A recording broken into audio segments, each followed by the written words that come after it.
ഇല്ല, നമുക്ക് പോകണ്ടേ? അങ്ങനെയൊക്കെ ചോദിച്ചാൽ മാത്രമാണ് അവൾ സഹകരിക്കുകയുള്ളൂ. നമ്മൾ റീസെൻ്റ്ലി ഇവിടെ നടന്ന പോസം പാർട്ടിയുടെ ഫാഷൻ ഷോയ്ക്ക് വേണ്ടിയിട്ട് ഞങ്ങൾ ചെറുതായിട്ടൊന്ന് പ്രിപ്പയർ ആയിട്ടുണ്ടായിരുന്നു. കുറച്ച് വർക്ക് ഉള്ളതുകൊണ്ട് എനിക്ക് അവളുടെ ഔട്ട്ഫിറ്റൊന്നും വലിയ കാര്യമായിട്ടൊന്നും ഡിസൈൻ ചെയ്യാനൊന്നും പറ്റിയൊന്നുമില്ല.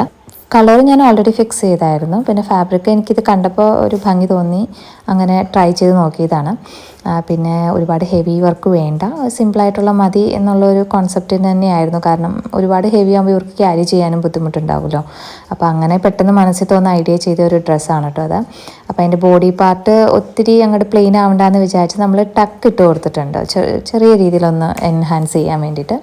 പിന്നെ എനിക്ക് തോന്നി ഇച്ചിരി പ്രിൻസസ് ലുക്ക് ആയിക്കോട്ടെ എന്ന് വിചാരിച്ചിട്ടാണ് നമ്മൾ പേൾസിൻ്റെ വർക്കുകൾ ആഡ് ചെയ്തിട്ടുള്ളത്. അപ്പോൾ അതുകൊണ്ട് അവളുടെ നെക്ക് പാർട്ടൊക്കെ കുറച്ച് അട്രാക്റ്റീവ് ആയിരുന്നു. അതുപോലെ ബോയ് ആണെങ്കിലും കുറച്ച് അട്രാക്റ്റീവ് ആയിരുന്നു കേട്ടോ.